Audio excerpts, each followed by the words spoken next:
Mulai harimu dengan baca Al-Quran dan tutupi harimu dengan baca Al-Quran, supaya menjadi di antaranya berkah. Sederhana, satu ayat, ayat Al-Kursi. Rasulullah sallallahu alaihi wasallam bersabda, "Man qara'a ayat Al-Kursi dubura kulli salatin laysa bainahu wa bainal jannati illa an yamut." Barang siapa yang membaca ayat Al-Kursi setiap habis salat fardu, dijamin masuk surga. Ini satu ayat. Satu ayat dapat jaminan masuk surga, dibaca setiap habis salat fardu. Contoh, kalau habis salat anda lagi buru-buru, ada rapat, ada meeting, ada janji sama orang, tidak bisa telat. Habis salat, astaghfirullah, astaghfirullah, astaghfirullah, Allahumma antas salam wa minkas salam, sampai selesai. Selesai Allahumma antas salam, baca ayat Al-Kursi. Habis itu anda pulang. Sambil jalan, subhanallah 33, alhamdulillah 33, Allahu akbar 33, satu kali la ilaha illallah wahdahu la syarikalah, lahul mulku wa lahul hamdu wa huwa ala kulli syai'in qadir. Sudah selesai zikir kita.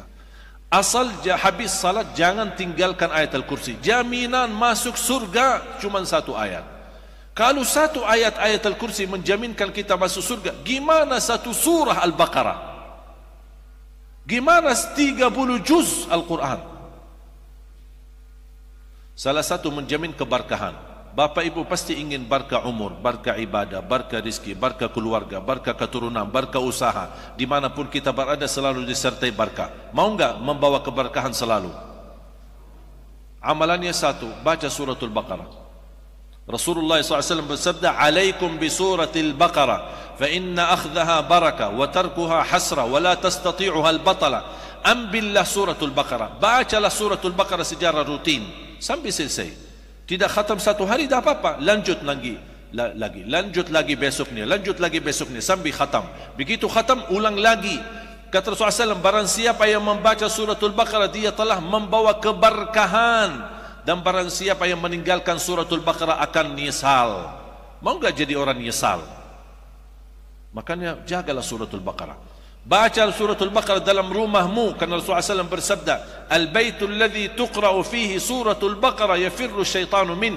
Rumah yang di dalamnya dibacakan suratul Baqarah, syaitan bakal lari, kabur, tidak kuat bertahan di dalam rumah yang dibacakan dalamnya suratul Baqarah. Makanya kalau kita merasa sering berantem di rumah, sering berkelahi antara suami istri, sering ribut di rumah tangga, anak kita bawel tidak bisa taati suaminya, tidak bisa taati orang tuanya, ada masalah antara suami istri, ingat, banyak syaitan di rumah.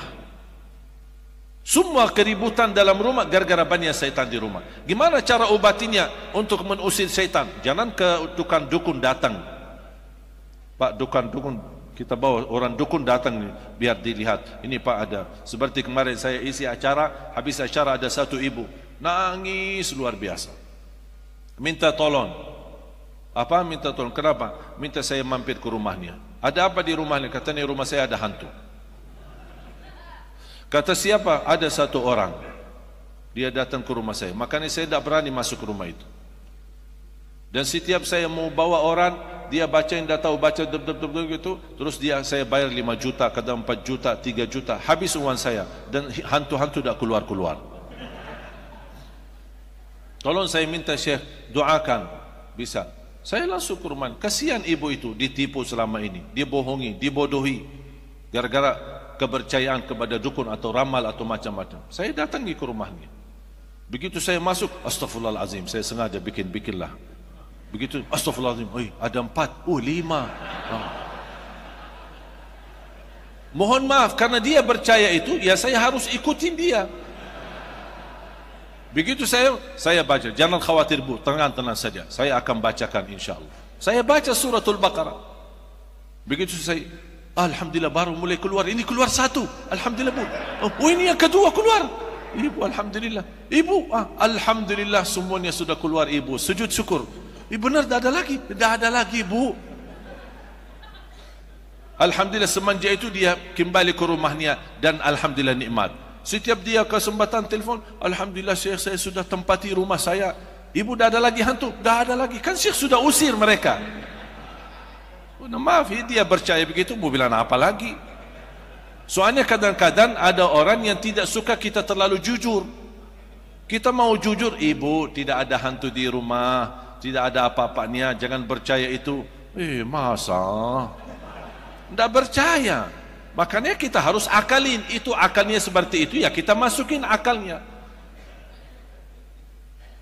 Jadi kita harus tahu ketika berbicara sama orang, atau harus tahu bagaimana cara fikirannya, bagaimana prinsipnya, bagaimana, biar kita masuk. Contoh, saya sekarang sudah masuk ke 11 tahun di Indonesia.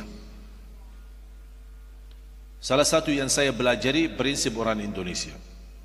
Orang Indonesia tidak suka ribet. Orang Indonesia suka yang mudah.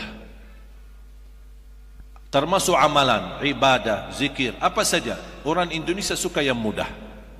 Mudah diingat, mudah dihafal, mudah diamalkan, dan masuk surga. Itu sudah orang Indonesia. Ya, orang Indonesia tidak ribet-ribet, panjang ini. Termasuk salat, tidak suka panjang-panjang. Mau yang enak, sederhana. Tarawih, kalau boleh jangan cepat, tapi ayatnya sedikit-sedikit, tidak apa-apa. Orang itu, kulhu kalau bisa dibagi 2, terima kasih. Makanya saya hafal prinsip orang Indonesia. Saya selalu berusaha, apa yang saya sampaikan selalu sederhana, selalu bisa diterima, selalu masuk akal, bisa diamalkan. Termasuk saya buat satu buku 20 amalan ringan tapi pahalanya sangat menakjubkan. Kalau dari segi bisnis, kita suka berdagang yang sedikit tapi keuntungan besar. Termasuk sama beribadah, harus berfikir dari segi bisnis. Saya mau ibadah yang sederhana tapi pahalanya besar. Makanya saya bikin buku ini. Buku ini tidak laku di Arab tapi laku di Indonesia. Suka ini. Orang Indonesia mau yang mudah, ya saya kasih yang mudah. Itu bukan prinsip saya, itu prinsip Rasulullah sallallahu alaihi wasallam. Rasul suka selalu membawa kemudahan untuk umatnya. Rasul tidak suka yang beban umatnya. La yukallifullahu nafsan illa. Rasul SAW suka memberikan sesuatu yang mudah. Kalau ada 2 pilihan, ada yang baik, ada yang mudah, Rasul ambil yang mudah. Padahal ada yang lebih baik, ada yang lebih baik, tapi Rasul tidak mau. Rasul mengambil yang mudah. Kenapa? Untuk memberikan kemudahan buat umatnya. Dan itu prinsip dakwah saya. Dan selalu saya berdoa. Mulai dari pertama kali saya di sini 2008 belum bisa bahasa Indonesia. Saya selalu berdoa, ya Allah tolong berikan kepada aku bahasa yang bisa difahami. Saya tidak ambil kursus, saya tidak belajar kamus, saya tidak belajar bahasa Indonesia. Saya begitu duduk bersama masyarakat, diketawain, dibodohin, ya ada apa-apa, jalanin aja. Jalanin aja. Bahasa saya lucu-lucu awal-awal, ya ada apa-apa, udah. Jalanin aja. Yang penting saya bisa berhasil, yang penting saya bisa berdakwah, yang penting saya bisa menyampaikan bermanfaat. Makanya saya pertama diajarin sama teman, apapun diajarin saya hafal. Sampai ada teman saya bilang, tidak usah banyak-banyak belajar bahasa Indonesia. Hafal 4 kalimat, semua orang Indonesia gunakan kalimat itu. Kemanapun perginya bawa aja 4 kalimat. Apa kabar, bagus, mau kemana, aku cinta kepadamu. Saya niat baik, tidak tahu bahasanya, tidak tahu artinya. Setiap ketemu orang, assalamualaikum, apa kabar, bagus, mau kemana, aku cinta kepadamu. Ketemu perempuan sama juga bahasanya, apa kabar, bagus, mau kemana, aku cinta kepadamu. Nah apa ini itu orang itu. Tapi subhanallah tidak duga dan tidak nyangka 2008 masuk 2009 sedikit-sedikit bisa bahasa Indonesia. 2010 sudah mulai alhamdulillah lebih baik. Sampai pertama kali saya isi di TV TPI almarhum. Kan sudah ada TPI kan? Sudah almarhum.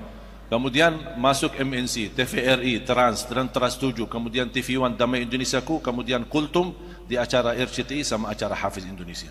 Allah kasih kemudahan. 2011 saya menerima penghargaan dan kehormatan dari Presiden Bapak SBY waktu itu. Itulah beliau satu-satunya presiden yang memiliki jasa kepada saya memberikan warga negara Indonesia. Jadi saya menjadi rakyat Indonesia sekarang. Dan ternyata Bapak Ibu menerima warga negara Indonesia memang agak sedikit beban karena syaratnya harus melepaskan warga negara Arab. Saya musyawarah sama guru-guru kami di Madinah. Ini syaratnya saya jadi warga negara Indonesia harus lepas warga negara Arab. Bagaimana saran dan nasihat? Kata mereka nanti di hadapan Allah di hari kiamat tidak ada urusan warga negara. Urusannya di hari kiamat adalah amalan. Allah tidak peduli warga negara siapa, Allah tidak peduli paspor, Allah tidak peduli apa. Allah peduli amalan. Iman, amal, iman, amal. Makanya kata guru saya, bismillah, ambillah warga negara Indonesia. Ternyata ketika mengambil warga negara menjadi lebih beban kewajiban saya untuk Indonesia. Karena saya membawa nama Indonesia, harus menjaga nama baik Indonesia, harus menjaga NKRI Indonesia, harus menjaga kebersamaan dan kebersatuan bendera merah putih, dan juga harus menjaga kebersatuan untuk mewujudkan negara Indonesia menjadi negara Al-Quran. Itu menjadi beban bagi saya. Makanya sekarang terus berjuang. Termasuk pemilu, saya juga ikut pemilu. Memilih pemimpin, memilih anggota DPR, memilih anggota MPR, bagaimana kewajiban, dan ini semua menjadi tugas kita bersama, wajib bagi rakyat memberikan. Ini kan suara hak kita. Kita berhak untuk memilih pemimpin kita. Ada perbedaan itu wajar. Ada perbedaan pilihan itu wajar, tidak masalah. Tapi yang tidak boleh adalah bermusuhan gara-gara perbedaan. Itu yang tidak saya terima. Anda boleh milih A, milih B, milih 01, milih 02, itu hakmu, hak masing-masing. Tetapi yang tidak boleh terjadi permusuhan gara-gara perbedaan pilihan. Sampai terjadi perang saudara. Sama-sama muslim tapi saling membunuh. Na'udzubillah min zalik. Saya tidak mahu itu terjadi di Indonesia. Makanya kita selalu jamaah sekalian menjaga kebersatuan. Ternyata ketika saya terima warga negara, saya menemukan sejarah. Ternyata Bapak Ibu, anugerah saya menjadi warga negara Indonesia. Pertama, saya bisa ke Palestina, karena selama warga negara Arab tidak bisa ke Palestina. Bahkan anugerah yang lebih istimewa lagi, saya diberikan kesempatan menjadi imam salat maghrib dan isya di Masjidul Aqsa. Makanya subhanallah, kalau besok-besok Bapak Ibu dengar ada orang Indonesia menimami salat maghrib dan isya di Masjidul Aqsa, itu Ali Jabir. Tidak ada lagi, mana ada orang Indonesia masuk ke sana salat jadi imam lagi. Kesempatan pertama kali bisa ke Masjidil Aqsa dan pertama kali jadi imam. Alhamdulillah, karunia dari Allah Subhanahu wa taala. Yang kedua, saya menemukan sejarah keluarga. Ternyata saya punya darah keluarga di Indonesia. Tapi ibu saya tidak pernah cerita. Saya menemukan sejarah keluarga di Indonesia, di Lombok, di Madura, di Bumi Ayu, kemudian di Surabaya, di Jakarta, di Bima, banyak keluarga. Ternyata ceritanya ayah ibu dan kakek ibu dua-duanya kelahiran Lombok. Kakek ibu saya nikah sama orang Bumi Ayu, istri yang kedua sama orang Madura, istri ketiga sama orang Lombok, belum yang keempat sudah wafat. Bagaimana beliau wafat? Dibunuh sama penjajah Belanda. Karena beliau mampu menyatukan masyarakat Sasak di Lombok untuk melawan penjajah Belanda. Dia membuat penjajahan Belanda pusing, sakit kepala. Karena dia orang pemberani, tinggi lagi orangnya. Makanya dibunuh. Dan ada beliau punya makam besar di Ampenan. Makanya ketika saya bertemu Presiden Jokowi, saya sampaikan, saya sebenarnya cucu pahlawan, tapi belum terdaftar. Makanya kembali lagi asal usul saya Indonesia. Walaupun mancung, alhamdulillah, nikmat besar. Sampai saya meyakinkan saya menjadi orang Indonesia. Ketika saya periksa di rumah sakit, dokternya kaget, subhanallah darahnya merah putih. Alhamdulillah. Makanya jamaah sekalian, ayo mari kita sama-sama mewujudkan cita-cita kita. Saya harap cita ini bukan cita saya sendiri, tapi saya harap menjadi cita kita bersama. Kalau boleh, saya diterima di tengah Bapak Ibu menjadi keluarga besar bersama. Kira-kira diterima? Sahabat baru, saudara baru, kita menjadi satu keluarga, Ahlul Quran, insyaAllah pencinta Al-Quran. Saya begitu bangga dan senang ketika terjadi gerakan 411 dan 212. Sampai umat Islam dari seluruh Indonesia datang ke Monas. Kenapa? Untuk bela Al-Quran. Tapi sayang sekali, yang saya harap, jangan kita hanya membela Al-Quran sesaat. Jangan kita ada gerakan seperti itu karena ada orang menghina Al-Quran. Kenapa kita harus menunggu ada orang menghina Al-Quran baru kita bangkit untuk membela Al-Quran? Seharusnya sebelum ada yang menghina Al-Quran, jangan lupa kita sudah menghina Al-Quran duluan. Sudah lewat berhari-hari tidak baca Quran, sudah tidak menghargai Al-Quran. Sampai saya masuk satu kampung, saya bangga sekali mendengar suara Al-Quran dari sebuah rumah. Saya bilang, alhamdulillah, baru lewat satu kampung ada bacaan Al-Quran. Biasanya pagi-pagi sambil ibu sapu-sapu, joget-joget karena nyanyi, dandut-dandut. Pagi-pagi, subuh, Belum terbit matahari sudah disetel dandutnya sambil usaha sapu-sapu rumahnya. Pasti lewat satu kampung dengar suara Al-Quran. Saya bersyukur, alhamdulillah, baru saya dengar suara Al-Quran di rumah. Mudah-mudahan menjadi berkah. Mudah-mudahan semua rumah di kampung-kampung dan desa-desa dan di kota-kota mersetel Al-Quran di pagi hari supaya terdengar bacaan Al-Quran dari mana-mana. Kata sahabat saya, maaf Ustaz, kayaknya salah faham. Ini kemarin ada orang meninggal. Astaghfirullahalazim. Eman Allah turunkan Al-Quran untuk orang meninggal? Kan untuk kita yang masih hidup. Gimana kita gunanya? Jangan kita hanya kenal Al-Quran pas ada orang meninggal. Kalau sudah tidak ada orang meninggal, tidak kenal Al-Quran. Atau kenal Al-Quran di bulan Ramadan. Begitu masuk Ramadan, kita bawa Al-Quran. Begitu habis Ramadan, kita masukin dalam lemari. InsyaAllah ketemu Ramadan yang akan datang ya. La hawla wa la quwwata illa billah. Itulah musibah. Harapan saya, ayo mari kita sama-sama. Saya tidak minta Bapak Ibu hafal 30 juz. Saya minta jangan lewat satu hari tidak baca Quran. Walaupun satu halaman, walaupun satu ayat, buka, baca. Begitu selesai, lanjut lagi nanti habis aktivitas. Begitu setiap anda datang ke masjid, walaupun tidak sempat salat berjamaah karena sudah berjamaah salat duluan. Begitu anda selesai salat sendiri, sebelum keluar dari masjid, baca ayat-ayat Al-Quran. Ambillah Al-Quran, bacalah walaupun sebentar, 5 minit, 10 menit, supaya berkah hidup kita, berkah rizki kita, berkah aktivitas kita. Wallahi jamaah sekalian, anda tidak akan sia-sia hidupnya, tidak akan terlepas dari keberkahan kalau selama bersama Al-Quran. Kira-kira siap? Dan kembali saya ingatkan, kalau anda merasa dirinya gagal untuk menjadi penghafal Al-Quran, jangan gagalkan anakmu menjadi penghafal Al-Quran. Kalau itu pun tidak berhasil, jangan gagalkan hartamu menjadi saksi baik untuk Al-Quran. Infak, sedekah kita, zakat kita, wakaf kita, semua kita berjuangkan. Masing-masing pasti saya yakin bisa memperjuangkan Al-Quran.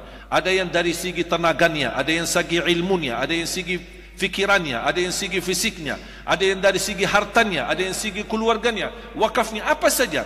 Ada saja saham, walaupun saham sedikit, tapi ada saham yang bisa menjadi saksi baik bagi kita semua di hadapan Allah Subhanahu wa taala, menjadi orang yang membela dan mencintai Al-Quran, agar di datang hari kiamat Allah bangkitkan kita bersama ahlul Quran.